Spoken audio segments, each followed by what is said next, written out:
días a todos, bienvenidos a la clase del día de hoy. El día de hoy estamos comenzando con nuestro segundo tema de la unidad 6, el cual está titulado Cuerpos celestes, el universo y la exploración espacial. En este tema veremos cómo se ha ido el desarrollo de lo que es la astronomía, tanto en la antigüedad como en la edad moderna, y algunos de los instrumentos más usados para esta rama. Pero antes de comenzar con los temas que vamos a ver, los invito a que hagamos una pequeña oración. Toma, Señor, y recibe toda mi libertad, mi memoria, mi entendimiento y toda mi voluntad, todo mi haber y mi poseer. Tú me lo diste, a ti, Señor, lo retorno. Todo es tuyo. Dispone de ello según tu voluntad. Dame tu amor y tu gracia. Estas me bastan. Amén. La ciencia que estudia el origen y el comportamiento de las principales características de los cuerpos celestes se va a denominar astronomía. Su origen va a datar de civilizaciones antiguas donde se requería identificar fechas para sembrar, para cosechar o para eventos especiales. Más adelante se lograron crear instrumentos para medir la periodicidad de ciertos fenómenos naturales, como lo son los telescopios, las sondas, los satélites, que han sido pilares en las investigaciones más recientes. Algunos son un poco más especializados y permiten entender los fenómenos a nivel energético. La ciencia que estudia todos los componentes electromagnéticos se va a denominar radioastronomía. El conocimiento del universo va a abarcar desde la historia antigua hasta la historia moderna y se va a dividir en sus ramas como la astronomía y la radioastronomía, que cada una va a tener sus aplicaciones como en el polvo interestelar, el sol, las estrellas, el hidrógeno, la materia oscura y las auroras polares, utilizando diferentes instrumentos como el telescopio y el radiotelescopio. La astronomía es la que va a estudiar el origen y las características de los cuerpos celestes, mientras que la radioastronomía va a estudiar los cuerpos celestes a través de las ondas electromagnéticas. Vamos a comenzar a hablar sobre la edad antigua.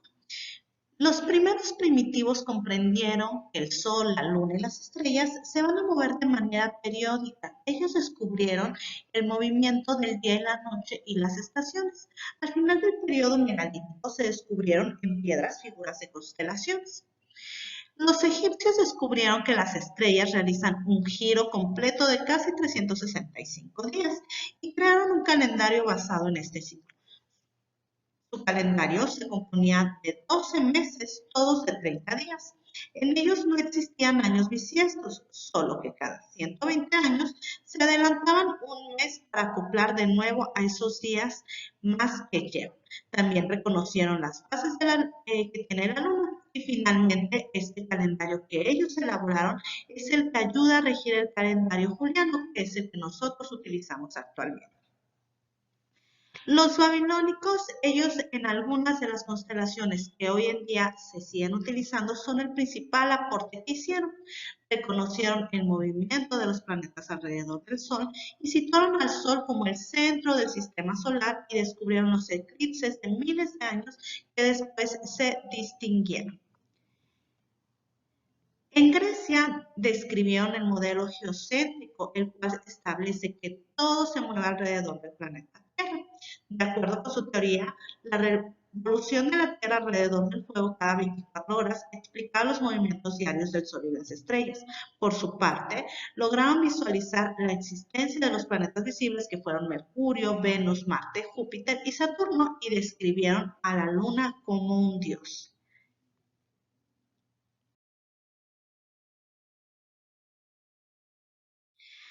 En China tenían un calendario lunar de 12 meses, en el que un año tenía 365.25 días. Después dividieron el cielo en 4 secciones, cada una con 7 casas, que al final mostraban 28 divisiones que mostraban después el movimiento de la luna a través de sus fases. El principal trabajo de los astrónomos chinos era medir el tiempo, anunciar el primer día de cada mes predecir los eclipses, que si se equivocaban en sus predicciones podrían llegar a ser decapitados. El calendario azteca o piedra del sol se trata de un monolito circular con 4 círculos céntricos. En el centro se va a distinguir el rostro de Tonatiuh, dios sol, adornado con jade y sosteniendo un cuchillo en la boca. Los 4 soles o eras anteriores se encuentran representados por figuras que forman de forma cuadrada que reflejan el quinto sol en el centro. En el círculo exterior está formado por 20 áreas que representan los días de cada uno de los 18 meses de los que consta el calendario azteca. El calendario maya comienza con una fecha cero que posiblemente sea el 8 de junio de 8498 a.C. En nuestro cómputo del tiempo, aunque no es del todo seguro. Los mayas tenían además un año de 365 días con 18 meses de 20 días y un mes intercalado de 5 días. Los incas, en el calendario inca se consistía en un año solar de 365 días. Este era repartido en 12 meses de 30 días y 5 días intercalados. Se sabe que el calendario era determinado observado por el sol y la luna. Para fijar las fechas exactas del año y meses, Pachacútec dispuso la edificación de 12 torres y pilares localizados en este de la Yacta del Cusco, llamados Zunganas. En lo que fue la Edad Moderna, primero vamos a tener las aportaciones de Copérnico. Él propuso el hasta ahora válido modelo heliocéntrico. Después vino Tycho Brahe. Él basó sus investigaciones en el desarrollo de distintos instrumentos que sirvieron para medir y fijar las posiciones de las estrellas. Johannes Kepler descubrió mediante las leyes el movimiento de los planetas. Isaac Newton formuló una teoría sobre la naturaleza corpuscular de la luz y diseñó en 1668 el primer telescopio reflector, del tipo de los que usan actualmente en la mayoría de los observatorios astronómicos. Y por último, Hubble. Él elaboró un sistema para la clasificación de galaxias a las que ordenó según su contenido, distancia, forma y brillo. Ya que hablamos sobre la historia de la astronomía, ahora vamos a hablar sobre la radioastronomía. A mediados del siglo XIX, James Clerk Maxwell descubrió las emisiones de ondas electromagnéticas antes de que surgiera la radioastronomía. Los estudios se hacían simplemente con los objetos de luz visible, ya que no existían instrumentos que permitieran un estudio más exhaustivo sobre el exterior de la Tierra. Fue hasta 1931 que Karl Heinsky fue el primero en detectar que provenían sonidos desde el centro de la galaxia. Después de esto, en 1943, Robert Preber descubrió la emisión por ondas de radio de sol gracias a los estallidos que se producen y fueron descubiertos gracias a la emisión de los radares de los aviones. En 1950 fue cuando se creó el primer radiotelescopio.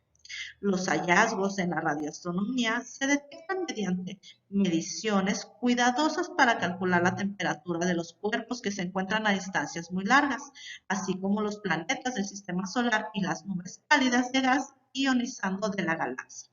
Esta rama de la astronomía va a permitir observar desde el estado primitivo del universo hasta el nacimiento y muerte de estrellas más cercanas, pasando por galaxias más o menos lejanas y por planetas y cometas del sistema solar. La radioastronomía va a tener diferentes aplicaciones, entre ellas las siguientes. ¿Recuerdan cuando nosotros hablamos sobre las auroras polares? Este espectáculo observable solo en países muy cercanos a los polos tiene origen electromagnético. Cuando el Sol libera una gran cantidad de fuente de energía, esta se dirige directamente a la Tierra, pero existe un componente llamado magnetosfera, que es la capa que contiene los polos magnéticos. Estos absorben estas cargas de energías en los polos y permiten observar esos espectáculos tan radiantes. El color de las auroras va a depender de los elementos químicos existentes en la ionosfera. También vamos a tener aplicaciones en el hidrógeno. Cuando logramos observar el espacio con el telescopio, no nos damos cuenta de que casi el 90% de los componentes extraterrestres están formados por este elemento químico. Las ondas de radio perciben las emisiones que permiten estudiar el movimiento de las galaxias sin necesidad de luz, sino las longitudes de onda de 21 centímetros percibidas por el instrumento utilizado por esta rama. También nos va a servir para ver las muertes de una supernova. Cuando una estrella cumple su ciclo de vida, algunas de ellas liberan toda su energía y todas estas cargas son capturadas por el campo magnético que existe en el universo. Aunque esas estrellas ya hayan muerto, podemos seguir viendo su luz. A esto se lo denomina radioestrella. La materia oscura también va a ser un punto de aplicación de esta rama. Solo un 4% de toda la materia del universo es conocida. El resto no sabemos su composición o función. Esto lo conocemos como materia oscura. Esto surge a partir de las investigaciones con el polvo interestelar, que nos explica cómo se mantiene bajo campos de gravitación no conocidos. También nos va a servir en el estudio del gas y el polvo interestelar. El espacio que cubre la distancia entre las estrellas es conocido como polvo interestelar. Este polvo impide que las estrellas más lejanas puedan observarse aquí en la Tierra. La radioastronomía va a permitir captar esas estrellas tan lejanas. Las ondas de radio producidas van a penetrar sin dificultad a través de estas gruesas nubes de polvo interestelar. Y por último, nos va a ayudar en el estudio del Sol. La gran relevancia del estudio de radioemisión solar reside en los resultados obtenidos en estas longitudes de onda. No se repite la información que da el espectro óptico, sino que dan nuevos conocimientos acerca de la estructura física del Sol. Para estudiar todo este tipo de fenómenos, nosotros vamos a tener que usar, bueno, la astronomía se va a usar de diferentes tipos de instrumentos, en los que más destacan primeramente el telescopio. El telescopio se va a conocer como el instrumento que va a permitir ver los objetos a muy larga distancia. Su origen se dio en Holanda, aunque es el primer telescopio registrado fue el hecho por Galileo Galilei un año después. Las principales partes del telescopio van a ser las siguientes. Yo voy a tener primero mi buscador, que es esta parte de aquí, el cual me va a permitir localizar el objeto y va a permitir que el aumento del objeto sea casi 6 veces. Y cuando observamos vamos a tener una cruz que nos va a permitir centrar el objeto. También voy a tener el portaocular, que es esta parte de aquí, que es el sitio en donde se ajusta la visión del telescopio, es decir, donde vamos a enfocar el objeto. El tubo, que es el que alberga todos los contenidos del telescopio, que es esta parte de acá. La montura, que es esto de aquí, que es el sitio donde se sujeta el tubo con el trípode. Y el trípode, que es esta parte de acá, que es el artefacto de 3 patas que permite manipular más fácilmente los telescopios. También vamos a tener el radiotelescopio.